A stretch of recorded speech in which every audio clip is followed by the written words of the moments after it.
Well, we're back on Talking Church. It's a new year, and Yes. we have a lot of exciting things in store. Last year was amazing. We finished off well and We finished off exceptional. exceptional. And leading Come on. leading into this year, I want you to talk about our vision for the year. You recently preached on it for our church. Yes. I will let you share what the vision is, but I want to ask you questions about it, talk about the vision. And this is the vision that we have for our church. We also have it for our conference. It's really a big theme for us. And so maybe it can be a theme for our network as well. Yeah, the theme is take ground. And I'm so excited about that. And others are. They're like, can we steal that? Can that be ours too? I'm like, well, there's more ground to take. You take yours and we'll take ours. Yeah. But take ground is what it is. And if I can just back up for a minute, every year I pray for an emphasis with our church. And what's incredible is during this year, some of our elders were praying about the church, and they even wrote in their notes, this is a year to take ground. I had no clue until I went to dinner with them, and I said, our goal for this year is take ground. That's the word the Lord has given me, take ground. And they just looked at each other like, what? Because it was all over in their journal. It was like, this will not be a year of relaxing. This will not be a year of staying still. This is a year to take ground. So not only is God speaking to me, he's speaking to others. And that's one thing that I love about this is you'll see, you pray for a vision for your year, and God will give it to you if you're listening, and it's going to resonate with the body because they're listening to God too, and he's preparing their hearts. So take ground is the name of it, and I absolutely love it. I mean, I kind of want to like hashtag take ground, t-shirts take ground. I even want to tell strangers sometimes like, hey, we're taking ground, you know. So one of the things we talked about when we were kind of brainstorming this idea, and you shared a lot of thoughts, is leading into this year, the economy's not as good as it has been, recession, there's a lot of fears, there's layoffs happening, there's all these things, but we're like, take ground. So talk about that. Well, because it's like zigging when everybody else is zagging, you know? And the other thing that I've learned is heaven's economy is not the earth's economy. It's never like, well, it's bad out there, so just take it easy. It's always take ground. And are you going to use the resources that God has already placed in your hands, or are you going to stretch them further than they would go normally? Or is God going to bring a miraculous provision? Or are you going to be scared to death and he's going to provide at the 11:59 and do it like that?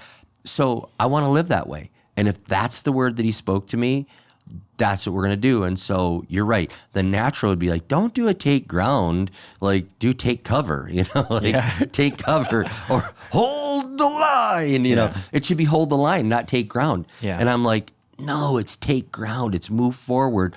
And the excitement you hear in my voice is not like I'm going to lead the church into this amazing take ground. It's, do you understand when the economy is going one way, when the news is going one way, when the momentum is going one way, and we're saying we're going to go the other way, we're aligning with a different reality. We're aligning with a different power source. We're aligning with a different, you know what I'm saying? It's like we're not aligning with what this world's doing.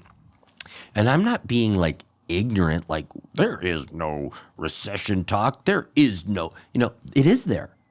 But I'm aligning with a different reality, and I'm aligning with what God has spoke to us to do. And for all of us, he didn't say go into all the world, make disciples, except for when recession years or COVID years or whatever. And then I will say this, that it totally resonated with me because of the years of survival. I just want to say, like, COVID years were like, can you get out of them? Can you survive them? And it was like, for somebody who wants to take ground and reach this world and maximize our talents and do everything we can, living in a stay solvent, stay going, felt like, okay, that didn't feel like a win, but it is. It was a big win to survive, but now I want to thrive. Now I want to get back, and I'm aligning with heaven's reality. Yeah, and one thing we talked about, and you alluded to it, when they zig, we zag. In an economy or in a place where people are afraid, I mean, you think about investing, right? And obviously what we do is different. It's more investing in people versus money. But it's a good time to buy, right? It's a good time to buy when things are down. Yes. But why is it a good time to buy? Because everyone's afraid and no one's willing to put their money in, so prices are down. And I think in a lot of ways, even coming out of COVID, and although there's definitely less of this now, there's still fear, there's still hesitancy, and then the recession is kind of another excuse for people to make. Like, all right, we're going to hold off on the purchase, we're going to hold off on the building, we're going to hold off on this. And in a lot of ways, there's not as many people out there like going and doing things. And so we know depression doesn't change, addiction doesn't change. Yeah. The devil's still working. Yeah. And so if we shelter up, we're not going to be able to accomplish what God has for us. And so, you've declared, hey, we want to add new services. We want to launch new locations. We want to go out into new places. What are some of the things that you're thinking about doing to take ground? And then maybe what are some ways you'd encourage others as they think about it in their communities? Well, I mean, it's as simple as what I shared. Like, I want people to prayer walk their neighborhood, prayer walk their city, and that's nothing weird. It's just like we're going to engage in the supernatural, and we're going to do that. And then I'm like, we're going to take ground in our giving. We're not going to let up. We're going to believe God for miracles in our giving. And I believe some of that will be sacrificial, and some of it will be supernatural. And then there's the things of, hey, we're going to take ground and we're going to open at a time when others say we're not going to. I think of North Central University in downtown Minneapolis. Like, during the Depression, they opened it and said, we're taking ground. And it was an abandoned hospital. And they're The Great Depression. The Great Depression. Yeah, it was in the Great Depression. And not like the Great Recession. It was in the Great Depression, and somebody had the faith to say, we're taking ground. And now there's a multi-million-dollar university in downtown Minneapolis because somebody said, I'm taking ground, when everything in the world says, just try to survive this. Mm-hmm. And it's like, no, I'm not living it. So we're gonna start new campuses. We asked every campus to start some new form of outreach. And I say outreach because some are going to start like a Spanish church. Some will add an extra service. Some will meet a special niche that is there and say, we're going to go after this person that doesn't have a place. And I'm leaving that up to each campus for the campus pastor to hear from God. And also, they can't mail it in and be like, oh, we're going to keep doing what we're doing. Oh, no. And there's accountability, which we learned from Dr. Barnabas. Like, this is accountability. Like, he brings all of his leaders in and says, what was your goals? What was your plan? What did you accomplish? Why or why not did you accomplish it? And they have to do it in front of everybody. There's going to be accountability. Like, we're all in this together. And I don't want anybody to quit. That is not my goal. But I mean, even when I was telling our leaders this, I said, listen, if take ground causes people to quit our team, so be it. Mm-hmm. We're taking ground. Yeah, we're going forward. Like I liken it to when I was in the church, and the church was about 200 people, and we did our very first building campaign. And they're like, do we really need a building? Do we have to, And I said, listen, guys, I'm not giving my life to this. I love you, this 200, but I'm not giving my life to this. We're going to reach more people. If we don't reach more people, I'll die and I'll quit. I'll leave. Like, if we don't do this building program to try to take more ground, I'm out. Mm-hmm. And they're like, okay, I think he's serious. Like, we're going forward. Yeah. And it's that mentality again. Like, we're going forward. I'm driven by, like, we want to send 500 missionaries, and you're not going to send 500 missionaries by resting. Mm-hmm. You do that by taking ground. Yeah, there were some pastors visiting recently, and they asked me, they said, hey, we noticed the campus you just launched this past year, you launched with 2 services. Do you always launch with 2 services? And I said, yeah, we do, and they said, why do you do that? Because we have 1. I said, we want people right from the start to know that this is about reaching more people. We don't want them to get comfortable. And many churches who've gone through this or are thinking about going through this know how hard it is to go from 1 to 2. Because, my kids are with each other in this. Starting with 2 to say, we are about reaching more people. And I think in a lot of ways, there are little things like that throughout what we do all the time to not get comfortable and even feel satisfied with it's good enough.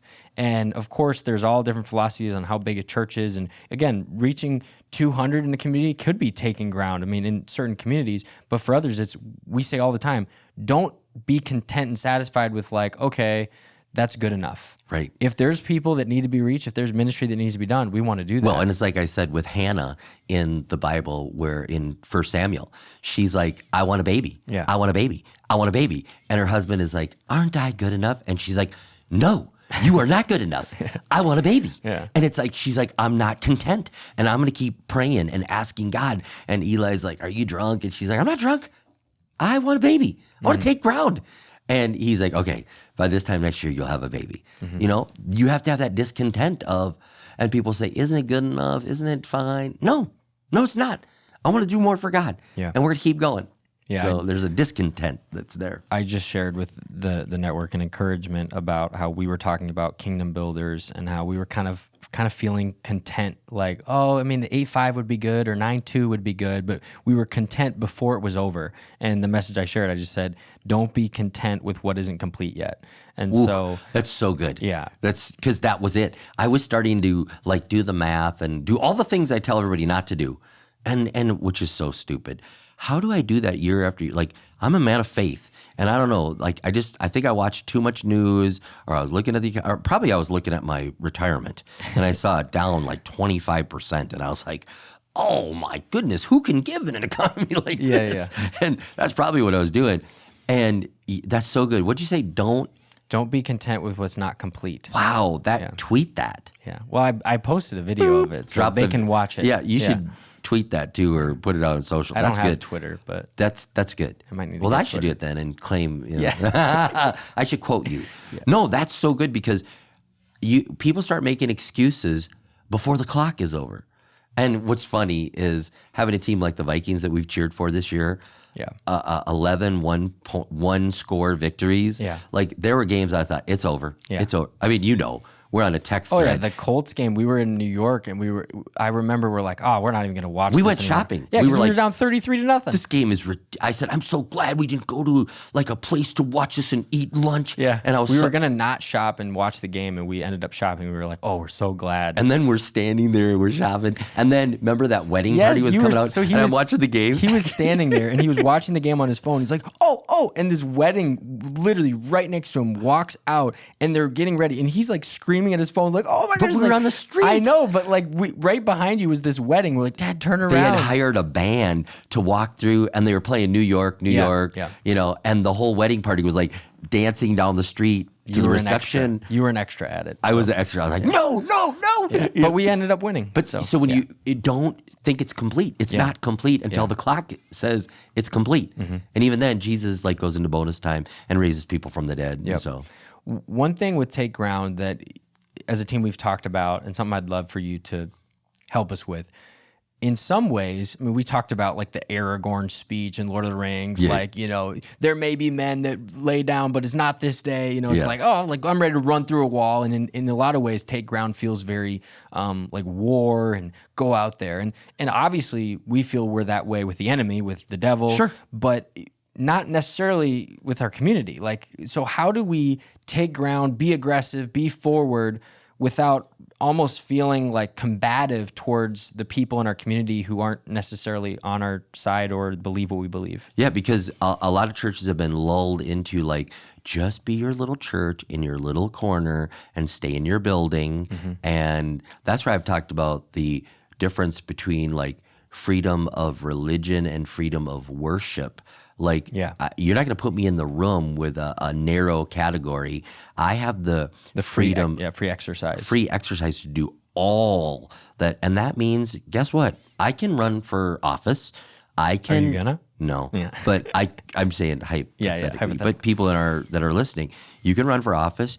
You can be involved. You can lead a company. You can do, like, you can be on the PTA. You can be in the school board. You can.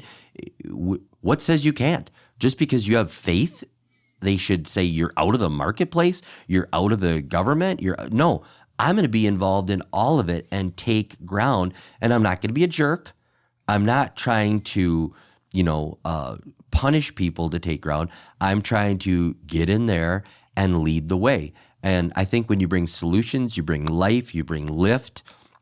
I think when you bring resources, I think when you really aren't selfish, but you're taking ground for the good of everyone, that spills over into the school board, the community, the company, the school, the team, or whatever. I mean, who doesn't want somebody who's going to bring lift and good for the whole team? Mm-hmm. Yeah, no, that's huge. In what you see around the church, we have the privilege, we get to see a lot of what's going on in the church through our travels.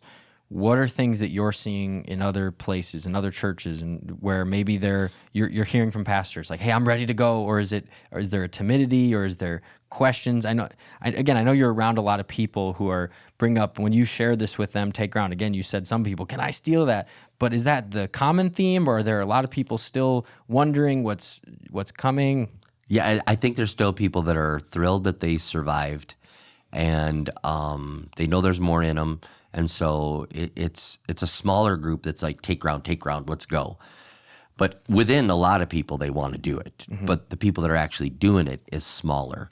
I'm noticing that the thing is, though, and I don't have a rhyme or reason. Like, I can find a church of 200 and they're thriving. I can find a church of 4,000 and they're thriving. I can find a church of 8,000 and they're thriving, and then I can, on those exact same numbers, I can find somebody who's like discouraged, not thriving, wondering if they're going to make it. And the one thing I've noticed is the leaders are willing to believe God still wants to reach people. Mm-hmm. And as long as they're willing to believe that, they're going. It's like ground. Joshua and Caleb. It's like, we're ready to go. Let's go. We are not like the 10 other spies. Yeah. We are the 2 that said yes. What are characteristics of those type of people? I mean, obviously there's something about optimism and belief and faith, but what other things can people work on to grow? Maybe they'd say, "Hey, I'm not there yet. I'm new in ministry," or "I'm just getting started," or "Now that I'm a lead pastor, I feel the weight of it and I'm just afraid to lose it all." How can you grow? Because I know you weren't always this way. I mean, you always had the gift of faith, but there had to have been times throughout the years where you felt like, "I'm not ready to take ground. I'm good holding on." Yeah. I think when you give to missions, you start to think, "I want to take ground." There's something about that activates within you. Well, can I pause you for a second there? Yep. Justin shared this recently. He was talking to a bank that gives loans out to a bunch of businesses and also does church loans.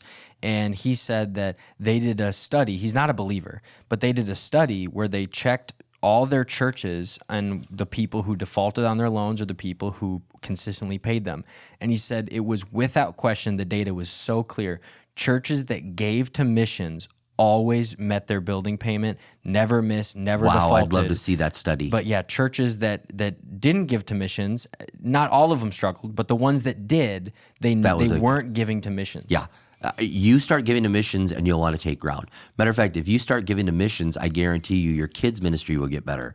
And you say, how does that correlate? Because you just start realizing we want to reach lost people. And then you realize God's brought us all these kids and we want them to know what we have, and you're going to invest in kids' ministry.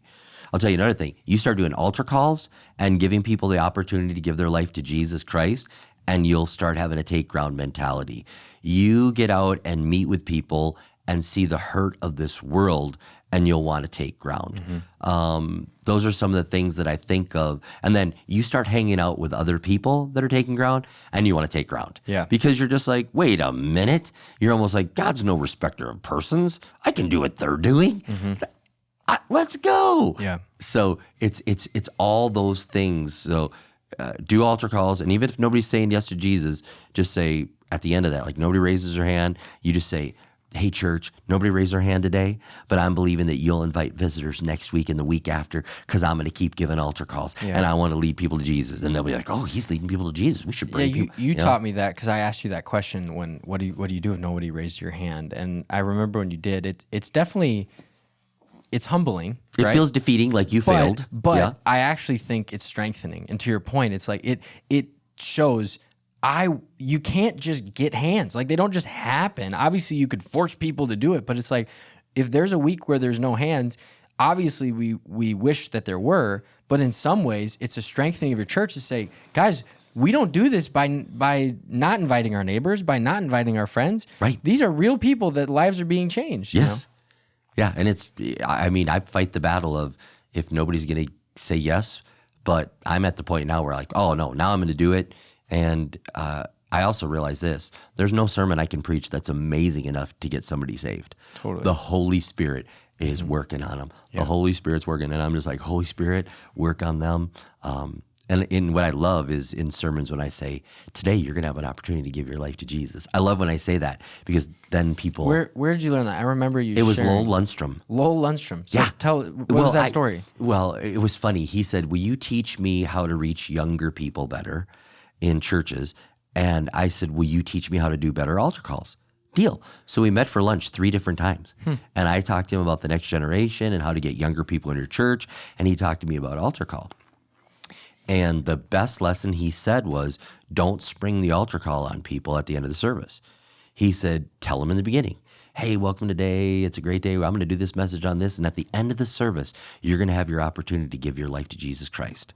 And he said, immediately you've activated the Holy Spirit on them. And they're like, is this my day? Is this my day? Today could be my day. And the Holy Spirit's saying, you need this. And then halfway through, remind them and say, and just as a reminder, at the end of this service, you're going to have an opportunity to give your life to Jesus Christ. And then at the very end, he said, this is that moment that I've talked about. Yeah. Are you ready? And he said, the Holy Spirit has been working on them the whole time. And he said, most pastors preach.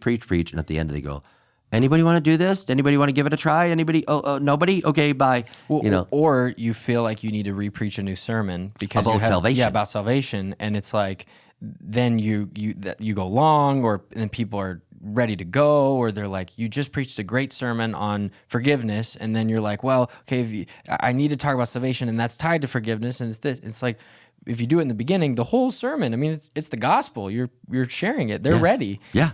And so he said that, and then he said, don't give the altar call like you don't expect anybody's going to get saved. Which kind of like I did right there. Like, anybody? Does anybody want to? If you wanted to give your life to Jesus, we would wait for you. Okay, he's like, do it like today's your day. Yeah, today's the day. And the older I get, the more I realize this too. Life is not promised tomorrow. You're not promised tomorrow. And I cannot tell you how many people that were in church on Sunday and were gone that next week. And you just are like, I hope they said yes. We've had people die from the most random things, like ankle surgery, and they get a blood clot, they die, and you're like, what? Ankle surgery? It's not supposed to happen, or a fluke piece of metal flies up off the road and kills them in their car, and you're like, no, that's not supposed to happen. Or they're hiking, and you're like, after you live long enough, and you're like, life is not promised tomorrow. It's a vapor, and it's not promised, and today is the day of salvation, and so you give altar calls with an urgency. When you're setting goals for yourself, you do that every single year. Did you see yourself setting bigger goals personally with your Take Ground, knowing that was the theme? Or talk about your own personal walk in taking ground, because we talked a lot about it from a church standpoint, but are there ways you're thinking about it personally on how you can take ground? Yeah. So I did a spiritual gift for the year, and I felt like, God, I want you to help me to take ground in the area of prophecy. So that's written in my journal. I'm going to take ground in the area of prophecy. I feel like it's underdeveloped in my life. It's there, but I wanted to increase it. So literally, take ground right there. And then take ground in the giving. And your mom and I sat down, and I said, I want to take ground, and I think it's this much more. And she's like, wow. And I was like, no, really, I think it is. And I said, pray about it. And so she came back and she goes, what about this percentage? And I said, well, that's almost that amount. And she goes, but that's a big percentage more. And I said, that's taking ground. I said, okay, let's take ground. And so we literally did that with our kingdom builders, and we're stretching ourselves like almost to our miracle, our dream goal, because we do plan, vision, dream. Yeah. We're almost doing our dream goal again because we're saying we're taking ground. We want our living to be what we used to think was a dream before. Yeah. And so that's what we did. We stretched ourselves. We said we're going to take ground. And as simple as this, I know this sounds crazy, but like I literally wrote down, like, I want to take ground as a grandpa. And I wrote in my journal, I'm going to find 3 amazing grandpas, and I'm going to ask them to give me a mentoring lunch on what does it mean to be an amazing grandpa. So like, I'm taking ground as a grandpa. I'm taking ground as a giver.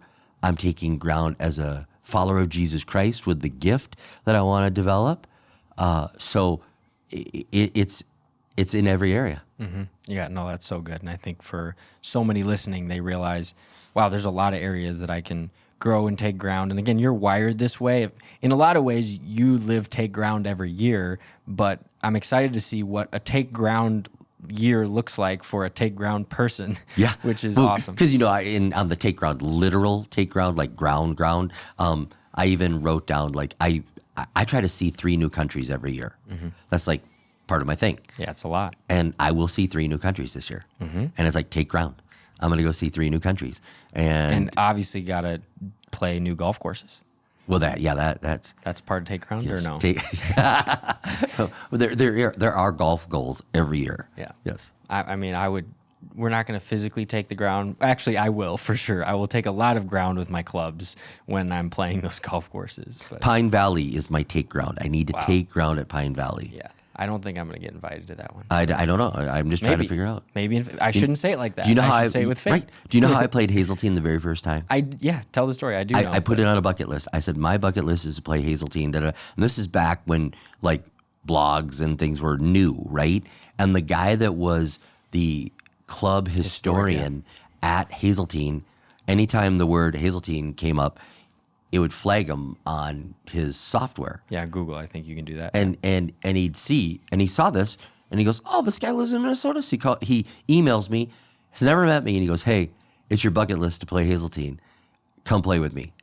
I was like, "You're kidding me!" Literally from putting it on a blog. Now, I don't think that'd work now because blogs are everywhere and people put everything and post everything. But it worked for me, and I golfed with a total stranger, a bucket list course. Yeah, amazing. So. Take ground. Take ground. Well, I want to close with this thought as far as the tandem bicycle. Take ground means everybody's got to take ground. And like I used the illustration with the tandem bicycle. Yeah. You cannot be on the back pedals in a take ground mode and enjoy the ride. You got to be exerting pressure. And I want to speak to anybody wherever you're at, in the church or your organization or whatever. The leader may be living a take ground life. The leadership may be living a take ground life. But everyone has to do it. Like, you have to take ground. We need your feet on the pedals, exerting pressure and energy. There's no coasting. There's no waving to the crowd. You've been given a set of pedals because we need what you bring to the table to be brought to the table. And as much as it would be fun to be on the back and let the person in front do all the work, and you're like, man, that was so easy.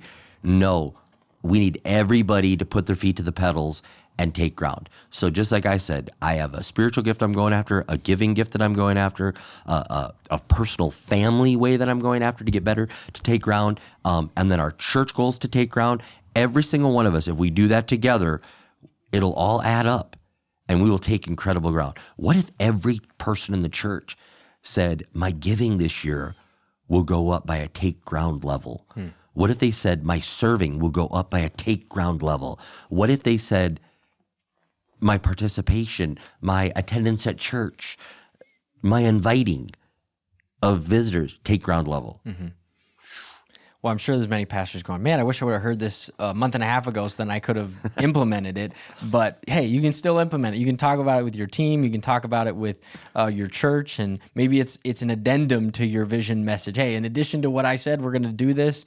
Otherwise, come hang out with us. I mean, our conference, that's going to be our theme. That's going to be our conference theme, Conference theme is take ground. Really, everything we do this year, we're trying to think, how can we take ground? How can we do more accelerators, better accelerators? How can we do better events, a better conference? We're going to hopefully sell out our auditorium for the very first time, which we were close last year, but I think that we'll do it this year. So we're taking ground in the network, we're taking ground at the church, and we hope that everyone listening is also thinking about ways that they can take ground. But I love what you shared. I hope it resonates with people, and let's do it. Let's go take ground. Take ground.